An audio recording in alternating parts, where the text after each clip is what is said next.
Hello and a warm welcome to South Asia Today, where we bring you in-depth insights into the key events shaping South Asia. I'm Shivangi Mishra, and here are today's top stories. Young innovators from IIT Kanpur driving India's self-reliant future.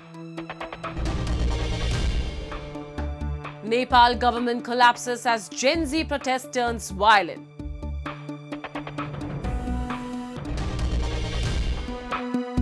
And Tokyo hosts World Sushi Cup Japan for international chefs. Let's begin the show. India's innovation story is being written by its young entrepreneurs, and IIT Kanpur stands at the center of this transformation. From robotics to aerospace, wireless charging to cybersecurity, its startups are building technologies that strengthen self-reliance and global competitiveness. Backed by government support and guided by vision, these ventures are not just shaping industries, they are shaping the nation's future as a global leader in technology and innovation. India's startup ecosystem is soaring, driven by young innovators reshaping the nation's future. At the forefront is IIT Kanpur's Startup Incubation and Innovation Center, SIIC, a launchpad providing funding, mentorship, and resources for bold ventures. Among its success stories is Aditya Pratap, founder of Xterra Robotics, whose team has built quadruped and humanoid robots for farms, factories, defense, and disaster sites. Designed to work alongside humans, these robots handle monotonous, risky, or messy tasks, making work safer, smarter, and more efficient. So, this robot is built with the ideology that these robots are capable of moving around us. Usually, you will see robots which work in isolation, in cages, in industry, industrial, automotive, or even warehouses. But these robots are designed to work around us. So, SIIC, IIT Kanpur had provided us the environment first to build these kinds of robots, as well as being in IIT Kanpur, it has been fruitful to work with the students which are part of this institute. Balaji Sriram, a PhD graduate from IIT Kanpur, founded Symmetricals with support from SIIC. The startup is pioneering India's first indigenous wireless charging technology for EVs, drones, and robots. Backed by government grants and investors, it has already secured international orders, driving India's self-reliance in this critical sector. I had received a government grant. It's called the PFC CSR scheme. Over a period of 4 years, we established ourselves as a wireless charging company, not just in India but also in abroad. So now we have orders from abroad also, from Australia, from Dubai, and from New Zealand, and also from Malaysia, and even from Singapore. Rohit Srinivasan, co-founder of Dream Aerospace Technologies, is developing green and reliable propulsion systems for satellites and space missions. Aligned with the Make in India vision, the startup aims to make space exploration cleaner, safer, and more cost-effective, bringing India closer to a sustainable future in space. We are also focusing on making India product only. We are whatever the product right now, completely we can go for a make in India, completely which can be developed and manufactured in India and then utilized in India itself. IIT Kanpur Startup Incubation and Innovation Center is providing resources, guidance, and opportunities to many such startups. The aim here is not just to create companies but to contribute to the nation's progress. We have approximately 150,000 square foot of usage space. Our primary goal is to support all kinds of startups wherever we find that there is a potential for helping the country grow. Over the past 5 years, IIT Kanpur's C3I Hub has nurtured over 50 startups, empowering them to build homegrown cybersecurity solutions and driving its vision of becoming the country's foremost hub of cybersecurity innovation. Recently, the hub brought this journey to life through Connect 1.0, a 2-day power-backed showcase where incubated startups unveiled breakthrough technologies, highlighting India's growing strength in safeguarding the digital future. At Connect 1.0, organizers stress the urgent need for indigenous cybersecurity solutions, especially in today's evolving security landscape. The Government of India is backing such innovations across sectors, and C3I Hub startups are stepping up to the challenge. The whole objective is to how we get those startups uplifted to come with the innovative and indigenous solution which can help us to prevent the cyber attack, or rather to increase or rather to strengthen the cyber security posture. It is very, what C3I Hub does is highly impactful for not only the founders and the startups here, but it basically meets the goals that are set by right from the Prime Minister of the country down to every government agencies. So whatever C3I Hub doing is very highly impactful. One such venture, Aeroseas Aviation India, is developing cost-effective kamikaze drones with GPS-denied navigation designed to withstand anti-drone technologies and jamming systems. The Ministry of Defence itself posed this challenge, and the startup responded with a breakthrough solution for the nation's defence. So what we are doing is we are actually trying to build kamikaze drones that can actually intercept these drones, which are actually comparatively cheaper than your air systems or the Akash air system or even the S-400 missile system that we have. Our drones are, they'll be completely autonomous. They can track other drones in any vicinity, and they can actually attack those drones, and they are much more cheaper to operate as well. So there is a need for a very focused initiative here, which fortunately the Government of India has realized and is started taking the steps towards it, which is to provide support to develop critical technologies within the country in multiple domains. From robotics to aerospace, wireless charging to cybersecurity, IIT Kanpur's innovators are redefining self-reliance. With government support and bold ideas, these startups are not just building companies, they are building India's future as a global technology leader.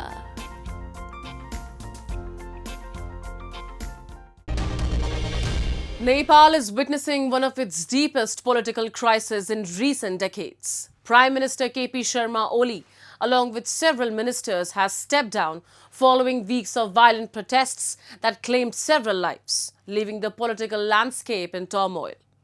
Amid this uncertainty, youth-led group Gen Z has put forward former Chief Justice Sushila Karki as the head of an interim government, banking on her credibility to restore stability and steer the country toward a fresh democratic course.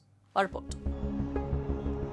Nepal is in the grip of its deepest crisis in decades. Weeks of swelling anti-corruption protests ignited by a controversial social media ban and fueled by soaring inflation have exploded into violent clashes. Police fired tear gas and rubber bullets, leaving several dead and hundreds wounded. The unrest reached a breaking point on Tuesday when Prime Minister KP Sharma Oli, along with several ministers, was forced to resign. A strict curfew now locks down Kathmandu, its streets patrolled by armed soldiers as the capital simmers under tension. A strict curfew now locks down Kathmandu, its streets patrolled by armed soldiers as the capital simmers under tension. What began as an outrage against a social media ban quickly grew into a generational uprising. Protesters say the ban was merely a spark. The real fire lies in years of corruption, unemployment, and neglect. On Tuesday, fury boiled over. Thousands stormed parliament, vandalized key state institutions, and even set fire to the president's house. Defiant Gen Z demonstrators pulled down the Communist Party flag from its headquarters, a symbolic rejection of Nepal's old political order. Youth leaders announced they no longer want elderly politicians to dominate power, instead endorsing former Chief Justice Sushila Karki as Prime Minister of an interim government. At a press conference, they demanded the dissolution of Parliament while preserving the Constitution and declared that fresh elections will be held within 6 months.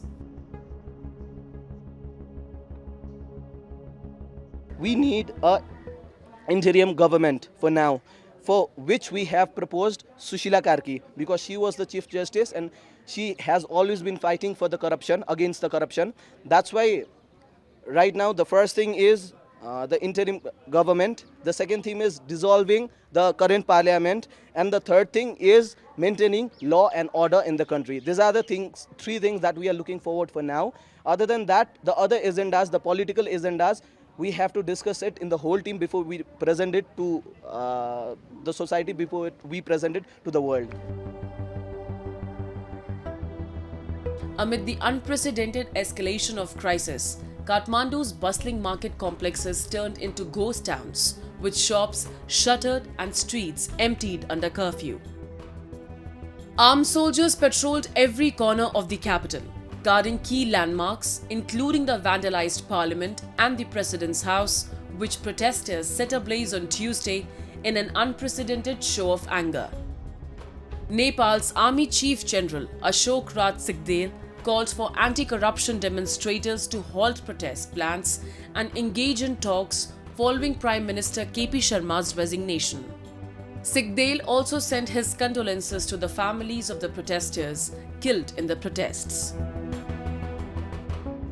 वर्तमान असहज परिस्थितिलाई सामान्यकरण गर्दै राष्ट्रिय एवं ऐतिहासिक सम्पदा, सार्वजनिक एवं नागरिकहरूको सम्पत्ति, आम नागरिक, मित्र राष्ट्रका कूटनीतिक नियोग तथा नागरिकहरूलाई सुरक्षाको प्रत्याभूति दिई राष्ट्रको सर्वोपरि हितको रक्षा गर्नु हामी सबैको साझा कर्तव्य हो। तसर्थ यस विषम परिस्थितिबाट राष्ट्रलाई शान्तिपूर्ण तवरले निकास दिनको लागि आन्दोलनरत समूहलाई आन्दोलनका कार्यक्रमहरू स्थगन गरी वार्ताको निमित्त आह्वान गर्दछौँ। जय मातृभूमि, जय देश। Earlier, the government stated that individuals using fake social media accounts have been responsible for spreading hate speech, disinformation, fraud, and other online crimes. The announcement triggered widespread unrest, with large numbers of young people pouring into the streets, branding the demonstrations as a protest by the new generation of Nepal. The situation escalated when thousands of protesters attempted to breach police barricades outside the parliament building, prompting authorities to impose a curfew in the area. We're here today for the anti-corruption ban and the ban of social media. There are people dying in the streets. I've seen 10 different people, more than 15 actually, more than 15 people dying, being shot. There's not enough ambulances. The hospitals are running out of resources. The government does not care about us. They do not care if people die. They're killing little children, people in school uniforms with school ID cards.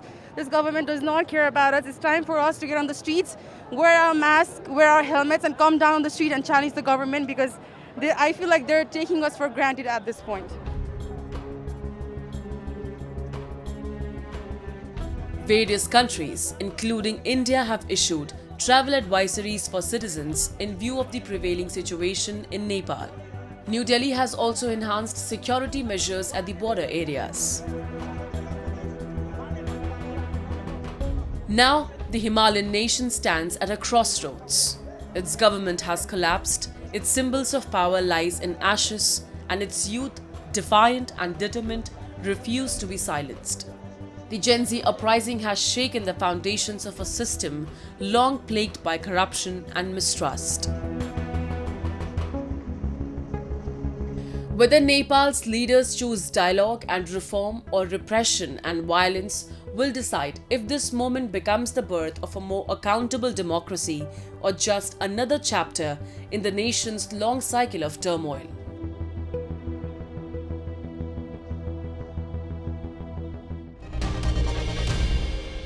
Now we take a look at some happenings in Asia in a segment called Asia Watch.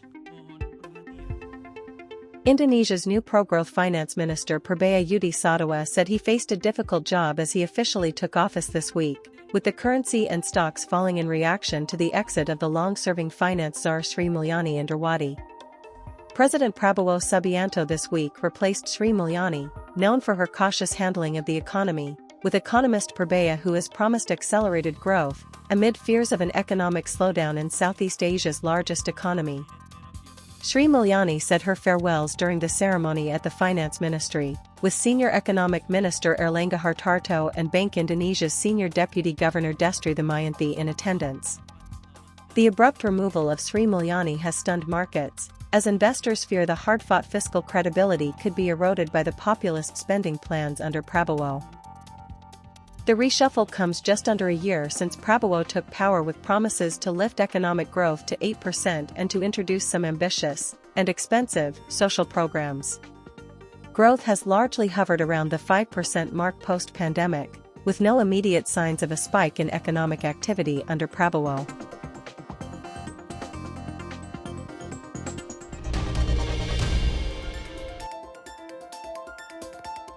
Indian Prime Minister Narendra Modi conducted aerial survey and met flood victims in northern Himachal Pradesh and Punjab states on Tuesday.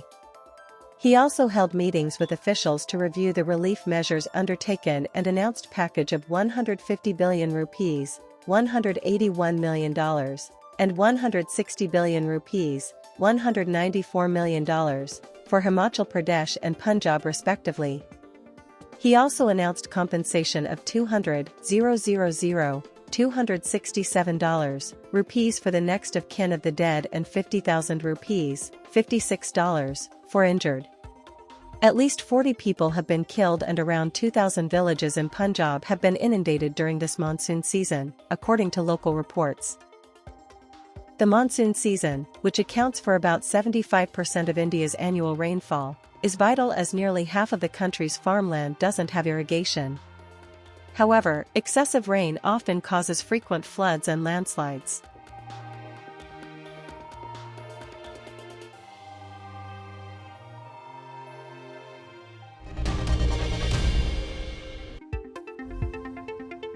Hong Kong shut schools and many businesses closed this week as severe tropical storm Tapa came within 170 kilometers (106 miles) of the territory, with gale-force winds and heavy rain bands affecting much of the financial hub, prompting the cancellation of some flights. Damage seemed minimal, with streets mainly calm and no reports yet of landslides and major flooding on Monday morning. Most transport, including ferries, buses, and trams, was suspended, while the city's mass transit railway system was running at longer intervals.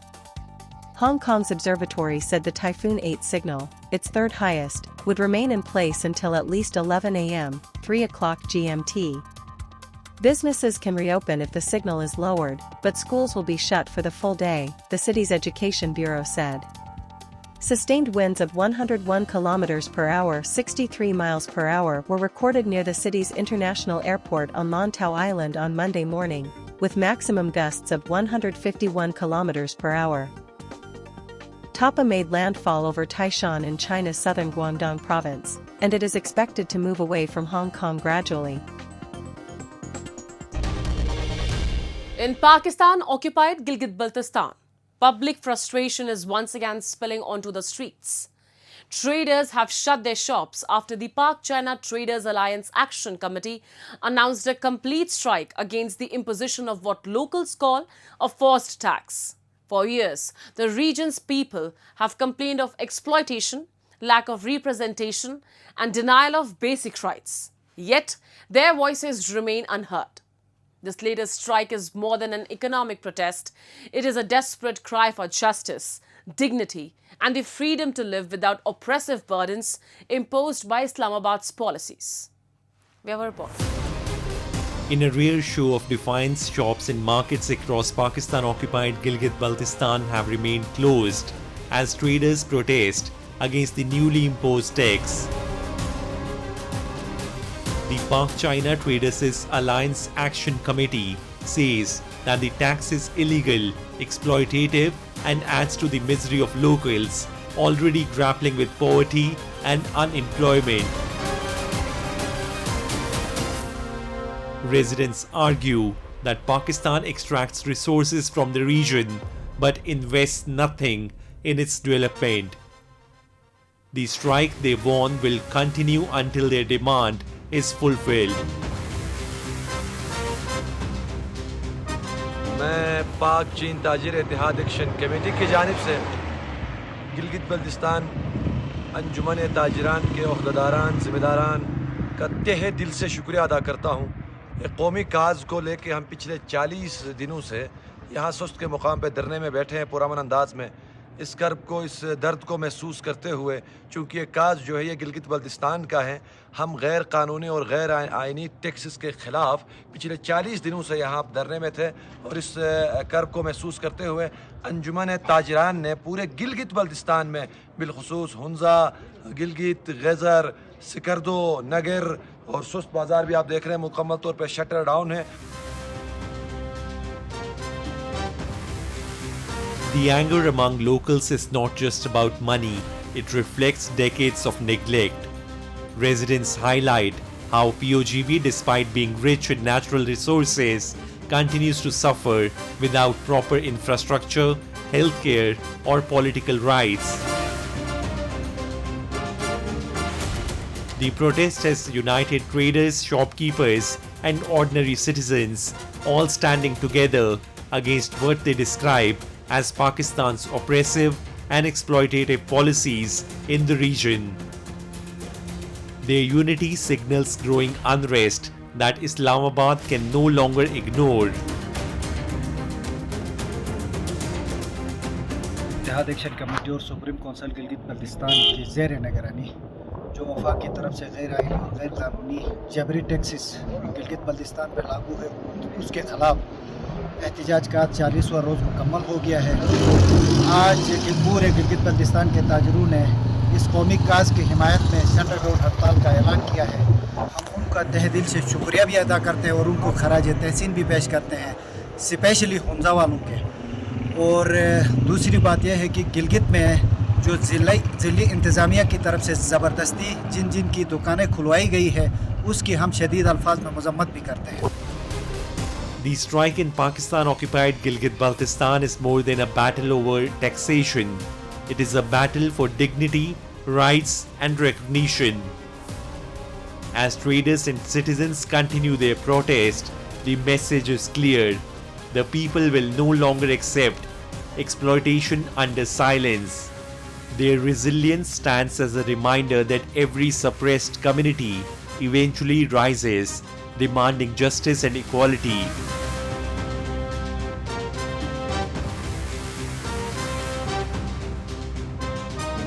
What began as a strike may well grow into a much larger movement against Islamabad's continued subjugation of POGB.